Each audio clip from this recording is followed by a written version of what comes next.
6-ാം സങ്കീർത്തനം. യഹോവേ, നിന്റെ കോപത്തിൽ എന്നെ ശിക്ഷിക്കരുതേ, നിന്റെ ക്രോധത്തിൽ എന്നെ ദണ്ഡിപ്പിക്കരുതേ. യഹോവേ, ഞാൻ തളർന്നിരിക്കുന്നു, എന്നോട് കരുണയുണ്ടാകണമേ.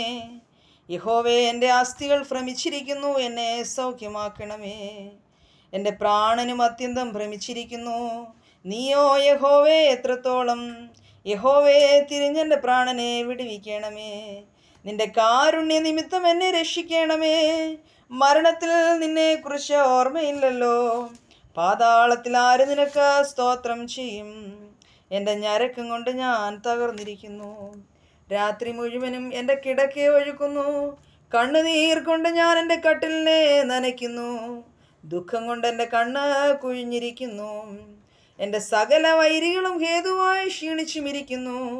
നീതികേട് പ്രവർത്തിക്കുന്ന ഏവരുമേ എന്നെ വിട്ടുപോകുവിൻ. യഹോവ എൻ്റെ കരച്ചിലിൻ്റെ ശബ്ദം കേട്ടിരിക്കുന്നു. യഹോവ എൻ്റെ അപേക്ഷ കേട്ടിരിക്കുന്നു. യഹോവ എൻ്റെ പ്രാർത്ഥന കൈക്കൊള്ളും.